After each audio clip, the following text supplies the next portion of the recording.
Rendez-vous à Chamblay. Imaginez, fermez les yeux, remontez le temps. Ici, il y avait un port.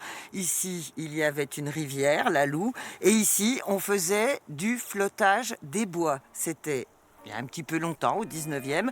Mais heureusement, une confrérie, la confrérie des Radeliers de la Loue, garde la mémoire de toute cette grande aventure économique. Et nous avons rendez-vous avec Robert.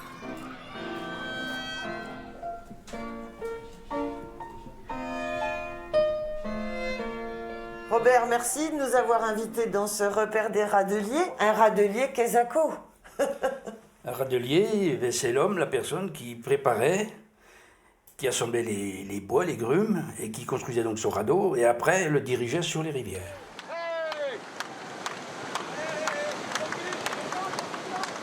On prenait les sapins sur toute leur longueur, donc nos grands sapins de forêt de Joux et du premier plateau, hein, c'est 35 mètres à 40 mètres. Donc il faut voir tout le contexte, transporter ça à cette époque-là, je vous dis, qu'avec la main, et assembler sur rivière et diriger après.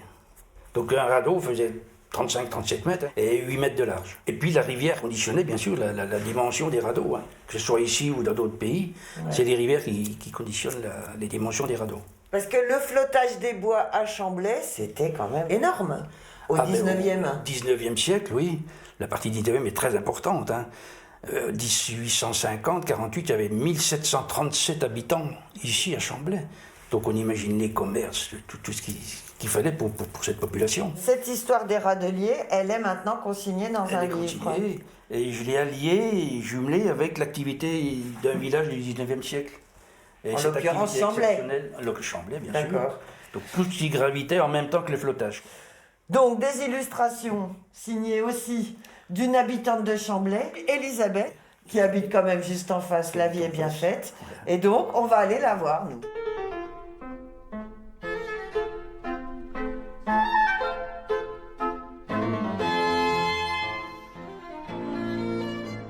Elisabeth, toutes les illustrations du livre de la confrérie, c'est vous. Vous avez peint en aquarelle, vous avez reconstitué cette vie.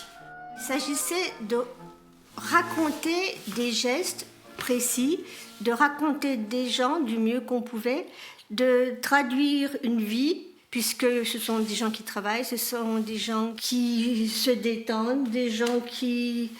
ils sont tous déjà avec un double métier. Ils sont d'abord cultivateurs, puis radeliers. Et pourquoi l'aquarelle ? L'aquarelle, plutôt que la pastel. Parce que la plume et l'aquarelle me permettaient d'être plus précise dans le dessin. En tant qu'artiste peintre, ça vous a plu de faire ça ? Ça vous a donné des envies de faire du plus grand format sur Chamblay ? Ou non, on s'arrête là ? On ne s'arrêtera pas tout à fait là parce que je voudrais faire vivre ce livre. J'ai envie d'une fresque sur le mur, de tirer dans des tableaux. Il y a un travail qui pourrait peut-être s'enclencher avec les deux spécialistes de graveur sur bouteille. Et puis, j'ai déjà pris un contact avec le chocolatier et peut-être pourra-t-il nous faire des Saint-Nicolas pour le prochain défilé. J'ai déjà tout enclenché. Donc, il y a des idées et l'histoire ne va pas s'arrêter là. Et nous, on va continuer notre chemin. Moi, je suis sérigraphe depuis 1987. Je suis indépendant depuis 2010. Et en 2018, donc, on a fait une reprise d'activité d'un fonds. Et donc là, ça fait 2 ans qu'on a vraiment développé cette partie. Entre vous, est-ce que le travail est clairement réparti ? Comment ça se passe ? Alors, Nicolas fait plus la sérigraphie, donc plus technique. Là, la technique à l'atelier, donc les impressions. Et moi, je fais plus le démarchage, le commercial, aller voir dans les magasins, voir les clients.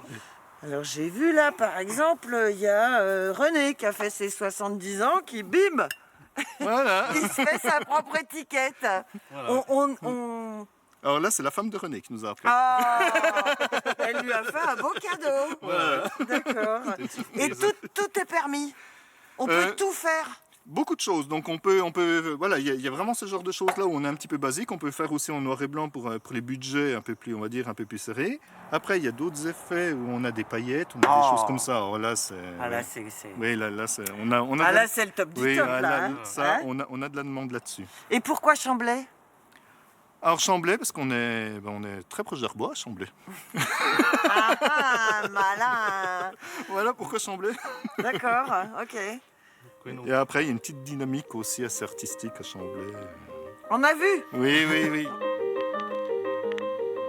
La boucle est bouclée, l'histoire du flottage des bois et des râteliers de la Loue est désormais consignée dans un ouvrage largement illustré.